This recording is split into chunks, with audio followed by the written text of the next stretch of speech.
Welcome to the Manager Tools Podcast for Monday, May 15th, 2006.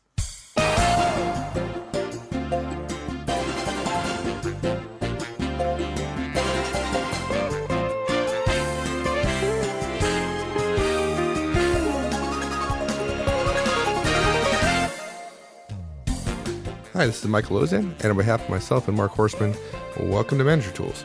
This week's cast is about every manager's most precious and perishable resource, time. It marches on mercilessly every day, only more slowly on those days before vacation, and more quickly on Sunday. Most managers do a terrible job of using their time effectively. In other words, most of us are terribly inefficient. This cast will teach you the basics of how to become effective at using your time, which will make you both more efficient and effective. So finally, Mike, after nearly a year, we've made some time for a cast about time management. No, we haven't made time, Mark. You're constantly beating me up about my vocabulary and language around time, and as you always say, we can't make time. And we're certainly, although we're high D's, we're certainly not God here. Okay, I agree. So since we're going to be sensitive about time, since it's a perishable commodity, let's get right to our recommended approach for being efficient for executives. Excellent. Okay, so there's some basics about time management. Let's talk about the basics, and we can get into a little bit more detail. Yeah. As I mentioned in my blog a while back, I get paid to go in and work with executives, and when I do, the first thing I do is ask about their schedule. I say, look, I want to see your calendar. And usually an assistant prints it out, and I analyze it, and at the same time I'm asking the executive about what their priorities are. And then I try to match up their stated priorities with their calendar. And, you know, even executives that make $250,000 a year, Mike. And they always match up, right? Not so much. They rarely agree. And I understand why. I've been there, and I understand that. And really, there's a part of me that feels bad about this in a way, because I feel like I'm getting paid very well to harvest some pretty low-hanging fruit. It doesn't take rocket science. It doesn't take a lot of intellect to do this, to just start there and say, hey, I think you could, if in fact you say these are your priorities, if they really are, then let's just make sure you spend time on your priorities. And if after 3 or 4 months you get better results by spending time on your priorities, gee, I've earned my pay 10 times over. It's really hard to argue that you should be able to keep your job if your schedule doesn't reflect your priorities and your priorities go undone. Right? If you've got 3 priorities and your boss can't find them in your calendar, and those 3 priorities look bad in terms of metrics or reporting, what are you going to say? Well, I didn't want to do them? Surely the first thing we understand as an executive is the role. You don't start by saying, what is it I want to do? In fact, Drucker talks about this very openly. He says, it's not what I want to do. It's what the role requires of me. Right? That's why a lot of people who get to CEO say, wow, I want the job. I didn't realize what the job required of me. This is a lot different. And to be really effective, you have to ask what it requires of you, and you have to constantly re-ask yourself that at the executive level, probably every 6 months. So, okay, that makes a lot of sense. Yeah. Now there is a caveat here. I'm in the fast-paced and demanding business world that we're in right now. There's very little room for error at the executive level. And again, if you aren't spending time on your key priorities, it's hard to argue that you should be able to keep your job. But there is a caveat. People tell me, okay, Mark, the major stuff does seem to get done. We're not getting fired. And yet you're telling me that all these executives are way off base when it comes to how they're spending their time. How is that possible? And to some degree, I have a little bit of a glib answer. And of course, we're talking at a high level here, so we can get in more. If we had more time, we get in more detail. But there we go. If we had more time. How many times must I tell you? You can't make time, Mark. Yeah. It's somewhat of a glib answer, but in many cases, the answer is it's the fire drills. Every once in a while, what's really important becomes time-wise important, and the boss tells everyone for the next week, no one does anything but X. It's the end of the quarter, we've got to get our numbers up, or for the next period of time, we've got a big push on to do this or that or the other thing. And so what I'm getting at is that overall, we make up for our overall inefficiencies by cramming, by laser focusing, by sheer brute forcing things at times. And it works after a fashion. but that is not the most efficient or effective way to be, and it leaves you almost no room for error. And if you have a double whammy of you're not really available and your people aren't really at their best and the market turns south and all at once, you have a triple witching hour, and suddenly there is no amount of brute force you can do when your competitors are doing it right to overcome that fact, and you report a bad quarter, and suddenly people start worrying. If they're smart, they start worrying in a public corporation. Yeah. So. Okay. So in our best manager tools tradition, what the heck can we do about it? Even better, how can manager tools listeners take advantage of this opportunity to become more efficient and thereby more effective? Okay, I feel bad about this, but I'm going to do something that we did recently in a cast a while ago, which is I actually have 4.5 steps.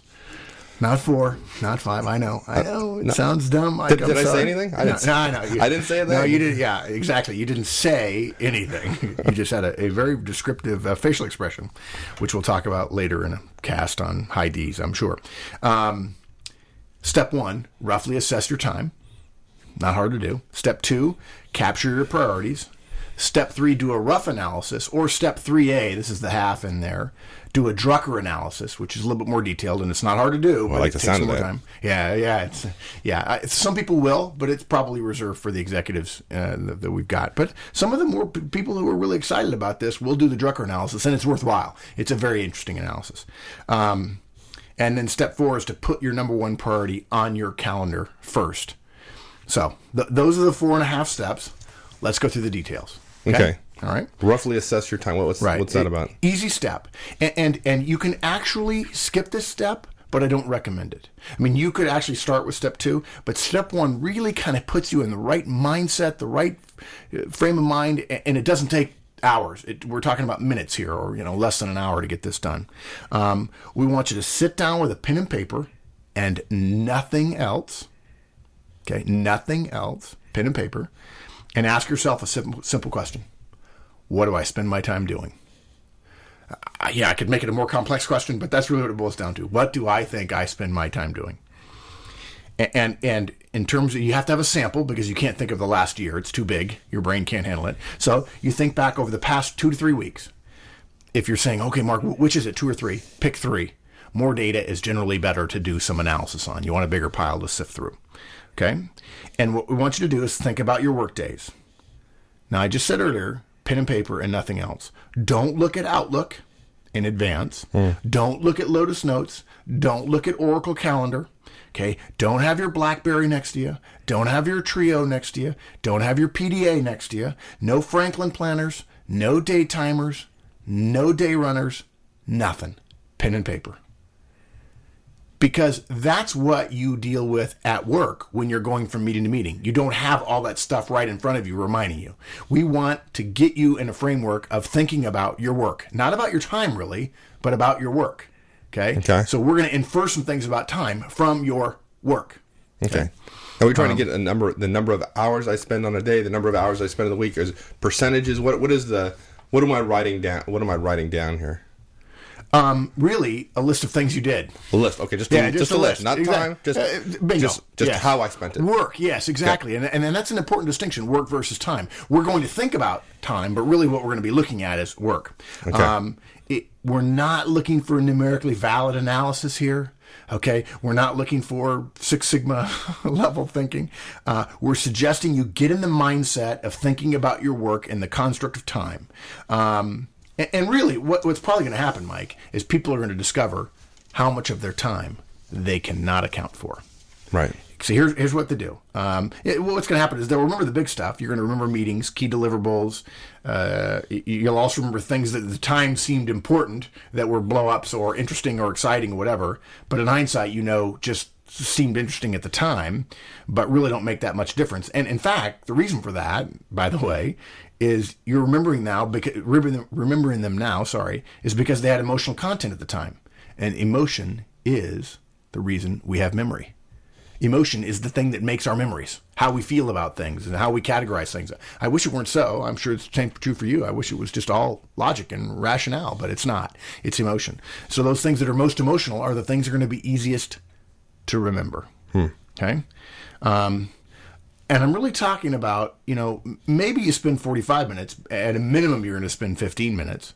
And basically what we want you to do is, from memory alone, come up with as many things as you did, a list of things that you did. Attended a meeting on X, attended a meeting on Y, met with Joe in my one-on-one, gave feedback to Bob, whatever the case might be, okay? Literally a list, a raw list of all the stuff that you can remember you did in the past 3 weeks. You don't need to edit it. We're not going to suggest that you're wrong about what your memory is. We just want a raw list. If you want to do an additional step from this, if you want to think about it a little bit more or get into a little teeny sense of analysis, you can categorize the list if you want, but you don't need to, because this list is so raw that it's not helpful to categorize this raw list, in my opinion. I didn't used to recommend this step, Mike. I do now, because if I don't, and people start the more detailed analysis that we're going to get into step 2 and step 3 and 3A, they get frustrated. They haven't gotten ready for it yet, and they haven't thought about work for the past couple of weeks, and people get overwhelmed with the details. So we just want them in the mindset of thinking about work and time. Okay? Over a 3-week period. And look, if you don't have your calendar in front of you and you're trying to think back to 3 weeks, folks, don't feel bad if you suddenly discover you can't remember a darn thing about 3 weeks ago Tuesday. Yeah, that'd be me. Yeah, absolutely. Yeah, I may be okay with that because I'm really pretty careful about my time, but without my calendar, I don't know. I'd have to do it again to be really, really sure. Yeah. But anyway. Okay. All right. So it doesn't matter how categorized you do it, what characterization, what analysis you do, because trust me, this is past tense. It doesn't matter. There's nothing you can do about the past, and your thinking will have changed when you finish step 2, 3, and 4. Okay. So. Okay. So that's step 1. Yeah. I'm just got a list of activities. Yeah. Things I've done. And again, you can skip it, but I don't recommend it because it's really helpful to get a sense of what your memory gives you, and what your schedule will tell you, and then what your schedule will not tell you as well. Okay. Well, I've learned to trust that when you tell me don't skip something. Yeah. Okay. Good. Don't skip it. Okay. I got it. Okay. So step 1, we're going to get a list of kind of the things we're working on. Going to look back over 3 weeks. No calendars. And I'll just let the cat out of the bag and recognize you have a really bad memory. Right. And you're not going to have a lot of things written down, and it's going to be pretty random about whether or not they're valuable. Right. Okay. So then step 2. Capture your key priorities. And it's a pretty simple step. Again, you might be able to do it. You probably be able to do this in less than an hour. Now, there's a little advanced work in some cases, so it may take a day to find some of your source material. Now, to be fair, you may not have any source material to work with. This is probably particularly true for some of our professional members, so on, like our friend and member Tim G, the dentist, or small business people, where their organizations haven't yet built the documentation that helps out in this case. And that's fine if that's the case. Just hold on to your notes that you come up with during this step for later when you start thinking about building that kind of infrastructure in your organization, job descriptions and so on. What you do in this step is you gather up your job description, your boss's job description, your direct's job descriptions, your last couple of reviews, obviously, if they're in the job that you're in now, you don't need job descriptions or reviews from your previous jobs. Any documents that you report key metrics on, so maybe you do a monthly or a quarterly business report to your boss or to finance or to operations or whatever, you want those. And then something else, the last 10 to 15 PowerPoint presentations that you or your team have presented. About 2 years ago, I added this one. And the reason why is because things change pretty rapidly. And a lot of times people go back to their reviews and their job descriptions, and it's no relation to what they're doing now. Now, to some degree, that's because they're way off base with their priorities. Their job really hasn't changed, but they've gotten so far down in the weeds, they can't find their way back up to the forest and the trees. Okay? But in other cases, it's legitimate. Mark, we're working on something completely different here. And yeah, that was my job description, but there's no question I'm not going to be evaluated based on that job description a year from now. I will say this, though. If you're a savvy manager, if you're a politically savvy manager, if your job description has become outdated but there's not a new one, and you're absolutely certain that you're down in the weeds for the right reason, at the end of one of these days, in the next 3 or 4 days, pick your head up out of the weeds, go to your boss and say, look, I just want to be clear. This is what my job description says. We're in a completely different place, and I just want to validate that a little bit. And if he says, yeah, so look, I'm going to send you an email. I'm going to attach the job description to it, and I want you to respond back, yeah, you're right, this is outdated. We need to work on that. Otherwise, what could happen, Mike? You got a job description X when, in fact, your job, in your assumption and your boss's assumption, really your job now is Y. What happens potentially at the end of the year if you don't have that conversation? Oh, you have a big discrepancy there. Yeah. You have an argument about, what do you mean I was supposed to do this? I was focused on doing exactly that. Right. Yep. In other words, your boss, in a rush, because we know how bosses do in terms of job descriptions and reviews, starts evaluating you based on the review. For whatever reason, because his boss thinks the job hasn't changed or he hasn't briefed it right or whatever else. And now you're in a pickle. And you worked your butt off all year and you're in the wrong spot. Yeah. You need to dot your I's and cross your T's. Yeah, I've seen that. Yeah, me too. And I don't like telling organizations you need to work on these job descriptions. And in fact, that's where I came up with the recommendations. If you remember in one of our forecasts about annual reviews, we said this is a quick way to come up with a job description. You can go back to that cast now if you're wondering how much your job description has changed, answer those questions, and you can come up with a paragraph that you could submit to your boss to update your job description really easily. It's not, you're not paying an outside firm for it. But you can save a lot of money too. Yeah, absolutely. And it's accurate. Okay? So again, you want those PowerPoints because if things have changed a great deal, you want the PowerPoints to tell you this is the kind of stuff we're working on. Not necessarily that the PowerPoint topic is going to be in your job description or in your thinking about your responsibilities, but you can aggregate it or you can say, I'm going to infer that in fact we've changed and this PowerPoint is representative of this general category of priority that I'm going to be thinking about. Okay. Now, some people add a step about going and talking to their bosses and going and talking to their team. I've tried that a couple of times. Sometimes it works. It depends on the culture. Because we're talking to individual managers here and we're not talking to an organization as a whole, I generally say stay away from that step because it'll add a couple of weeks to this. And you don't want to add a couple of weeks. We're trying to make this as granular, as atomic as possible so that when people do this, they can get some satisfaction about it within a week, right? We don't need to take a month to do a time analysis, okay? You don't need that long. So yes, you can add that step. You can interview people. You can talk to people and so on. But scheduling that and making it happen and then analyzing the data and so on and coming up with a list of questions and asking everybody the same questions and having a form, and you don't need to do it. I don't see there's enough additional value to justify the delay in completing this 4.5-step process. Okay. Okay. So with all these documents in hand, take some notes. And basically what you're asking yourself is, what are my key priorities? What can I infer from all this stuff I've got? Some of it's not inference. If your job description's accurate, that's not an inference. You just literally lift off of the job description. Your key priority is X. It's lovely. A lot of firms don't have that, and that's okay. If you're not smart enough to infer from a set of tasks into key priorities, you ought not to be a manager. So the best way to do this, though, is to start capturing everything in terms of the responsibilities and so on. And once you have an exhaustive list, start aggregated into categories that might look like major areas or priorities.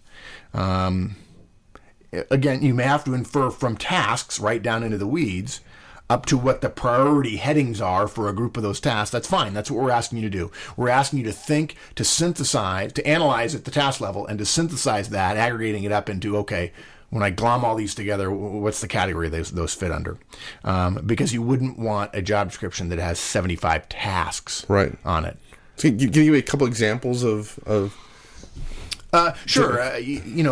One-on-ones are certainly something you do. But on the other hand, that you may put that in the category of development of your folks. Right.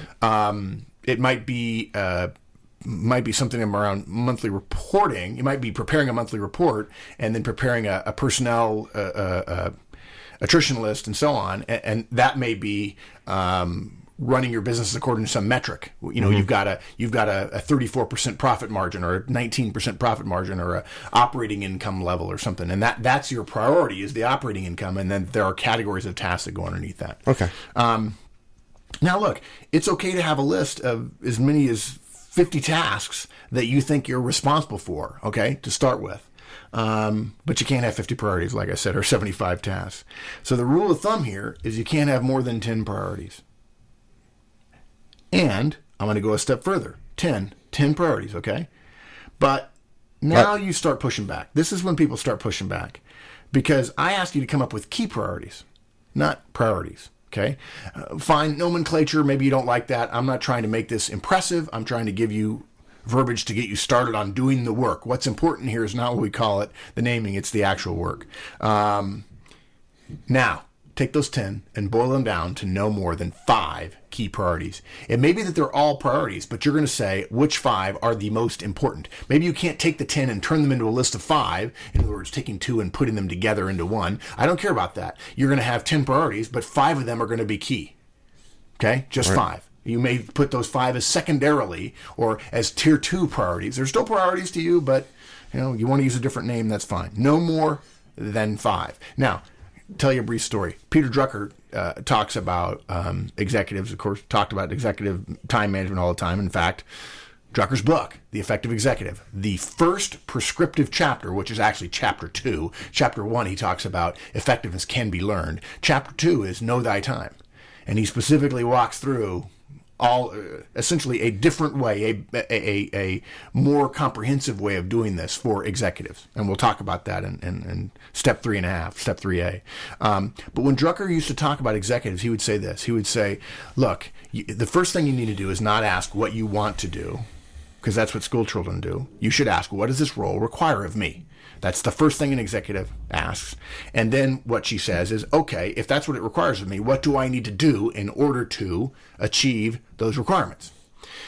And he says, now, look, if you come up with a list of 5, no offense, but you're wrong. Okay? Because the executives that I know that are highly effective, and that's the title of his book, The Effective Executive, do one thing very, very well. Only one. And they delegate other things to other people. It's not that those things aren't getting done. They choose one. Some of the people that he knows are capable enough, competent enough, brilliant enough, clever enough, energetic enough to do 2. But he called 3 a circus act, which I find fascinating because when I ask people how many priorities do there are, they never have less than 10. Right. And so I get them to 10. The reason we go from 50, if you will, I'm making that number up, to 10 to 5 is because people will push back at me from going from 50 to 3.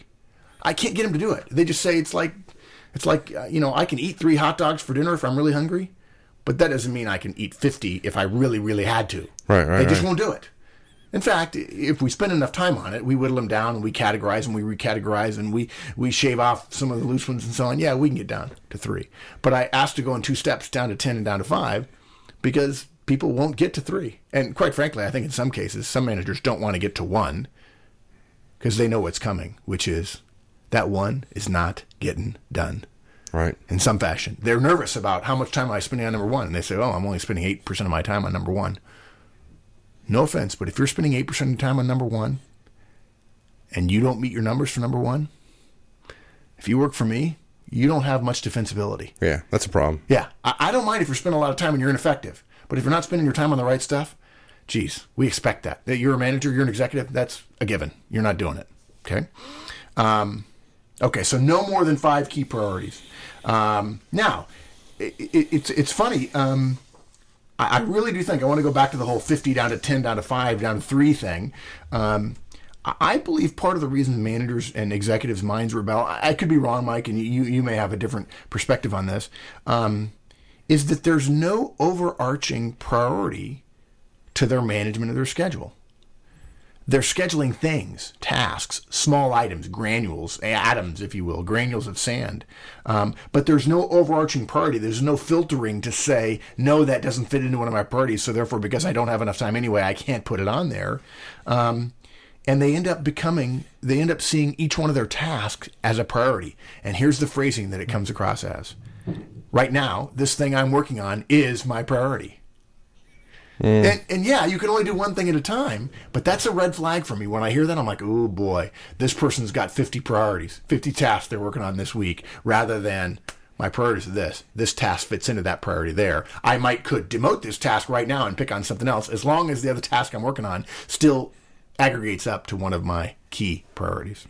But I'm okay with 5. Okay, Right. I'm okay with 5 because we're not getting paid an arm and a leg to sit there and work through it with them.